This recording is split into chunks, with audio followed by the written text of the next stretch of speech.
नमस्कार, मी शिवम बोरकर, बोरकर गुरुजी आपल्या या यूट्यूब चॅनलवर सर्वांचं स्वागत आहे.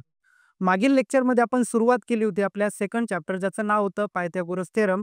ज्याच्यामध्ये बघा आपण आपल्या समरीमधले 6 टॉपिक काय केले होते, कव्हर केले होते. आज आपल्याला बघायचे 2 थेरम. ज्याच्यामध्ये बघा पहिला थेरम आहे आपला similarity and right angle triangle. तर या थेरमचं नेमकं म्हणणं काय बघा या ठिकाणी.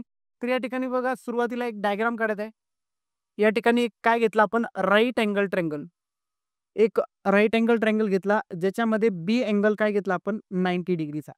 तर या थेरमचं म्हणणं असं आहे की जर आपण याच्या हायपोटेनसवर जर अल्टिट्यूड काढली, जर या हायपोटेनसवर काय काढलं आपण अल्टिट्यूड काढली, तर जे नवीन 2 ट्रायंगल तयार होतात. जसं या ठिकाणी बघा 2 नवीन ट्रायंगल कोणते तयार होत आहेत, ए डी बी आणि बी डी सी.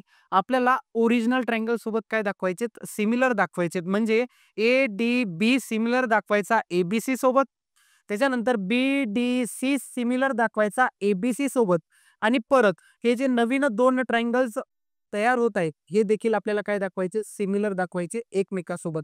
म्हणून या जो थेरम आहे याचं जे स्टेटमेंट आहे, काय असणार स्टेटमेंट बघा या ठिकाणी, statement in a right angle triangle, if the altitude drawn to the hypotenuse, then two triangle are formed, are similar to original triangle and each other. तर या ठिकाणी बघा आपण जे कन्सेप्ट सांगितला ते स्टेटमेंट लिहून टाकलं, किंवा हायपोटेनसवर जर अल्टिट्यूड काढला, जे नवीन ट्रायंगल तयार होतात ते ओरिजिनल ट्रायंगल सोबत सिमिलर असतात आणि आपसात पण काय होतात, सिमिलर होतात. त्याच्यानंतर बघा यानंतर आपण लिहिणार गिवन वाला पार्ट. तर या ठिकाणी बघा गिवन मध्ये आपल्याला काय दिलेलं आहे, आपल्याला दिलेलं आहे की in triangle A B C, angle A B C आपल्याला दिलेला आहे 90 डिग्रीचा. त्याच्यानंतर आपल्याला दिलेलं आहे की आपण काय केलेलं आहे, बी डी दिलेलं आहे आपल्याला परपेंडिक्युलर ऑन कशावर, एसी वर. अशा पद्धतीनं की या ठिकाणी बघा सच दॅट एडीसी काय असले पाहिजेत, कोलिनियर असले पाहिजेत, ए डी सी. त्याच्यानंतर बघा आपल्याला काय असते नेक्स्ट, टू प्रूव्ह. तर या ठिकाणी आपल्याला काय प्रूव्ह करायचं, तर आपल्याला प्रूव्ह करायचं की ट्रायंगल ए डी बी आपल्याला दाखवायचा सिमिलर ट्रायंगल एबीसी सोबत. त्याच्यानंतर triangle B D C similar दाखवायचा आपल्याला, बी डी सी सिमिलर दाखवायचा ट्रायंगल एबीसी सोबत. आणि नेक्स्ट की triangle A D B similar दाखवायचा आपल्याला ट्रायंगल बी डी सी सोबत. त्याच्यानंतर नेक्स्ट असते आपला प्रूफ. प्रूफ तर या ठिकाणी बघा काय करणार आपण की हे 2 ट्रायंगल घेणार, सुरुवातीला घेणार ए डी बी आणि त्याच्यासोबत घेणार आपण ओरिजिनल ट्रायंगल. तर या ठिकाणी बघा काय लिहिणार आपण, in triangle, in triangle A D B, A D B and triangle A B C. तर या ठिकाणी बघा की ए डी बी हा जो अँगल आहे हा कितीचा आहे, 90चा. आणि ओरिजिनल ट्रायंगल मध्ये बघा ए बी सी हा देखील कितीचा आहे, 90 डिग्रीचा. म्हणून या ठिकाणी आपण लिहिणार angle A D B equals to angle A B C. आणि याचं कॉन्ग्रुएंट असण्याचं कारण काय की ईच अँगल इज ऑफ कितीचा आहे, 90 डिग्री.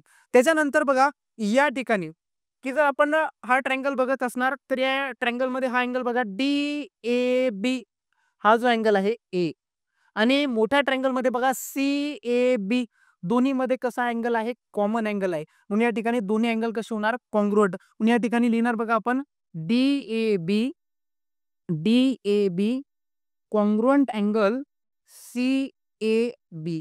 आणि या ठिकाणी कारण काय त्याचं, कॉमन अँगल. म्हणून या ठिकाणी बघा आपण या 2 ट्रायंगल मध्ये करस्पॉन्डिंग 2 अँगल कॉन्ग्रुएंट दाखवले. म्हणून by double A test, by double A test हे जे दोन्ही ट्रायंगल आहेत, triangle A D B similar होणार ट्रायंगल ए बी सी सोबत. आणि याला दिला आपण इक्वेशन नंबर फर्स्ट. त्याच्यानंतर बघा नेक्स्ट ज्या पद्धतीने आपण हा ट्रायंगल ADB ABC सोबत सिमिलर दाखवला बाय डबल ए टेस्ट, त्याच पद्धतीनं खालचा ट्रायंगल BDC आपल्याला सिमिलर दाखवायचा ABC सोबत. म्हणून या ठिकाणी आपण लिहिणार in triangle BDC and triangle ABC. तर या ठिकाणी बघा हा अँगल BDC हा अँगल आहे 90 डिग्रीचा. त्याच्यानंतर हा अँगल ABC बी अँगल कितीचा आहे 90 डिग्रीचा, म्हणून दोन्ही अँगल कसे होणार कॉन्ग्रुएंट. म्हणून या ठिकाणी लिहिणार angle BDC congruent angle ABC. आणि कारण काय याचं each angle is of 90 degree. त्याच्यानंतर बघा नेक्स्ट या ट्रायंगल मध्ये बघा हा अँगल DCB आणि मोठ्या ट्रायंगल मध्ये बघा ACB. हा अँगल दोन्ही ट्रायंगल मध्ये बघा काय आहे कॉमन आहे आणि दोन्हीचं मेजर कसं असणार इक्वल असणार, म्हणून हे दोन अँगल काय होणार कॉन्ग्रुएंट. म्हणून या ठिकाणी लिहिणार angle DCB congruent angle ACB. आणि कारण काय लिहिणार या ठिकाणी कॉमन अँगल. म्हणून या ठिकाणी बघा बाय डबल ए टेस्ट हे जे दोन ट्रायंगल आहेत ट्रायंगल BDC सिमिलर होणार ट्रायंगल ABC सोबत. याला देणार आपण इक्वेशन सेकंड. तर बघा अतिशय महत्वाचा असा हा थेरम आहे की याच्यावर डिपेंड नेक्स्ट आपले दोन थेरम आहेत. अतिशय कशा पद्धतीने लक्षात ठेवता येईल या ठिकाणी बघा हे जे दोन ट्रायंगल झालेले आहेत तयार की याच्यामध्ये आपण घेतला वरचा ट्रायंगल ADB ABC सोबत सिमिलर दाखवला, या ठिकाणी डबल ए टेस्टच लावली. त्याच्यानंतर बघा BDC हा ट्रायंगल घेतला ABC सोबत आणि या ठिकाणी सुद्धा आपण कोणती टेस्ट लावली डबल ए टेस्टच लावली. म्हणून लक्षात ठेवताना काय करायचं आपल्याला माहिती आहे की डबल ए टेस्टच लावायची. त्याच्यानंतर बघा या ठिकाणी आपण लिहिणार from equation first and equation second आपण लिहू शकतो. बघा या ठिकाणी आपण काय म्हणलं की ट्रायंगल ADB सिमिलर आहे ABC सोबत आणि या ठिकाणी म्हणलं ट्रायंगल BDC सिमिलर आहे कोणासोबत ट्रायंगल ABC सोबत. याचा अर्थ हे दोन ट्रायंगल काय होतील आपसात सिमिलर होतील. म्हणून या ठिकाणी लिहिणार triangle ADB similar triangle BDC याला दिलं इक्वेशन नंबर थर्ड. आणि फ्रॉम ट्रान्झिस्टिव्हिटी आपण काय लिहू शकतो की तिन्ही ट्रायंगल एकमेकांसोबत काय आहेत सिमिलर आहे. म्हणून या ठिकाणी लिहिणार की triangle ADB similar triangle BDC similar triangle ABC आणि कशावरून लिहिलं बाय प्रॉपर्टी ऑफ ट्रान्झिस्टिव्हिटी. तर अतिशय सोपा असा थेरम. याच्यावर आधारित आपले नेक्स्ट जे थेरम आहेत दोन ज्याच्यामध्ये जॉमेट्रिक मीन थेरम आणि पायथागोरस थेरम याच्यावरच आधारित आहे. अतिशय सोपा असा हा थेरम लक्षात ठेवताना अतिशय सोपं की आपल्याला माहिती आहे की या दोन्ही ठिकाणी आपण कोणती टेस्ट लावली डबल ए टेस्ट. यानंतर आपण बघूयात आपला नेक्स्ट जो थेरम आहे जॉमेट्रिक मीन थेरम. यानंतर आपल्याला बघायचं या लेक्चर मधला आपला शेवटचा जो थेरम आहे तो बघा की ज्याच्यामध्ये आपल्याला थेरम विचारलेला आहे थेरम ऑफ जॉमेट्रिक मीन. तर बघा डायग्राम वरून कळूयात की जॉमेट्रिक मीन कशाला म्हणतात. तर या ठिकाणी बघा की आपला ट्रायंगल ABC जो आहे तो आहे राईट अँगल ट्रायंगल. तर आपण काय केलं बघा हायपोटेनसवर काय काढला एक अल्टिट्यूड काढला. तर ही जी सेगमेंट आहे BD याला म्हणतात जॉमेट्रिक मीन. पण कोणाचा जॉमेट्रिक मीन की ज्या हायपोटेनसचे दोन सेगमेंटचे पार्ट पडले त्याचा काय म्हणतात जॉमेट्रिक मीन. जसं BD हा जॉमेट्रिक मीन आहे कोणाचा AD आणि DC चा. बस आपल्याला हे वाक्य काय लिहायचं तर स्टेटमेंट मध्ये लिहायचं. तर बघा काय लिहिणार की या थेरमचं जे स्टेटमेंट आहे ते काय बघा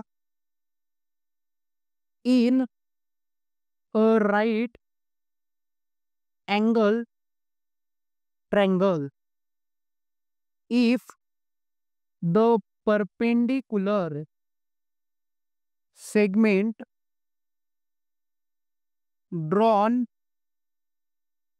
to the hypotenuse from its opposite vertex is geometric mean of the segment into which hypotenuse is divided. तर या ठिकाणी बघा आपल्याला काय दाखवायचं की ही जी BD आहे जी आपण काय केलं हायपोटेनसवर काय काढलं परपेंडिक्युलर सेगमेंट काढली. ही काय दाखवायची आपल्याला जॉमेट्रिक मीन दाखवायची कोणाची जे हायपोटेनसचे दोन पार्ट झाले म्हणजे कोणते AD आणि DC ची काय दाखवायची आपल्याला जॉमेट्रिक मीन. त्याच्यानंतर बघा आपला कोणता पार्ट असतो, त्याच्यानंतर असतो आपला गिव्हन पार्ट. तर बघा आपल्याला या ठिकाणी काय दिलेलं आहे, इन अ ट्रायंगल ABC आपल्याला दिलेलं आहे अँगल ABC कितीचा दिलेला आहे 90 डिग्रीचा. त्याच्यानंतर बघा आपल्याला गिव्हन काय BD परपेंडिक्युलर दिलं कोणावर हायपोटेनस एसीवर. या ठिकाणी लिहिणार सेगमेंट BD परपेंडिक्युलर कोणावर हायपोटेनस एसीवर. पण सच दॅट अशा पद्धतीनं की जेणेकरून हे जे तिन्ही पॉइंट आहेत काय असले पाहिजेत कोलिनियर ADC काय असले पाहिजेत कोलिनियर. त्याच्यानंतर बघा आपल्याला टू प्रूव्ह करायचं. काय प्रूव्ह करायचं आपल्याला की BD चा square equals to AD into DC काय असलं पाहिजे AD इंटू DC. तर आपल्याला हे प्रूव्ह करायचं. त्याच्यानंतर बघा आपलं असते प्रूफ. तर बघा आपल्याला सुरुवातीला आपण गिव्हन पार्ट लिहून टाकू. काय दिलेलं आपल्याला की in a triangle ABC angle ABC equals to आपल्याला दिलेले 90 डिग्री. त्याच्यानंतर आपल्याला दिलेलं आहे BD सेगमेंट BD परपेंडिक्युलर कशावर दिलेले एसीवर. यानंतर बघा आपण याच्या आधीच जस्ट आता थेरम बघितला होता similarity and right angle triangle, ज्याच्यामध्ये आपण प्रूफ केलं होतं की जर आपण त्या हायपोटेनसवर जर अल्टिट्यूड काढला तर जे दोन ट्रायंगल तयार होतात ते काय असतात एकमेकांसोबत सिमिलर असतात. म्हणून या ठिकाणी हे जे दोन ट्रायंगल होणार ADB आणि BDC आपसात काय होणार सिमिलर होणार आणि कशावरून similarity and right angle triangle या थेरम नुसार. मग या ठिकाणी लिहिणार आपण प्रूफ मध्ये. तर बघा काय लिहिणार की triangle ADB similar triangle BDC आणि याच्यासोबत कारण लिहिणार काय लिहिणार similarity and right angle triangle.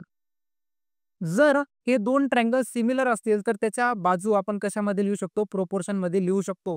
जसं या ठिकाणी आपण लिहू शकतो AD/BD. त्याच्यानंतर या ठिकाणी बघा काय लिहू शकतो आपण BD/DC. तर या ठिकाणी आपण लिहिल्यात दोन्ही व्हॅल्यू कशात लिहिल्यात करस्पॉन्डिंग रेशिओ मध्ये. तर या ठिकाणी काय लिहिणार corresponding size of similar triangle are in कशात असतात प्रोपोर्शन मध्ये. तर बघा या आधीचा जर थेरम आपण व्यवस्थित आणि क्लिअर केला तर या थेरम मध्ये आपल्याला जास्त प्रूफ करण्याची गरज नाही. आपल्याला फक्त काय करायचं हा ट्रायंगल आणि हा ट्रायंगल काय दाखवायचं सिमिलर दाखवायचे आणि त्याच्या बाजू कशात लिहायच्यात प्रोपोर्शन मध्ये लिहायच्यात. आणि ते लिहिल्याच्या नंतर बघा या ठिकाणी आपल्याला करायचं cross multiplication BD into BD. तर या ठिकाणी काय होणार BD square equals to AD into DC. आणि हीच गोष्ट आपल्याला काय करायची होती प्रूफ करायची होती जी आपण काय केलेली आहे प्रूफ केलेली होती. तर याच्यासाठी बघा या आधीचा जो थेरम आहे या थेरमचा काय आहे बेस आहे. म्हणून ते जर थेरम आपण केला तर by one get one free वाला कार्यक्रम आहे. तर या ठिकाणी बघा आजच्या लेक्चरला आपण या ठिकाणी थांबूयात. जर तुम्हाला व्हिडिओ आवडला असेल तर नक्कीच सबस्क्राईब करा, लाईक करा आणि आपल्या मित्रमंडळींना काय करा शेअर करा. धन्यवाद.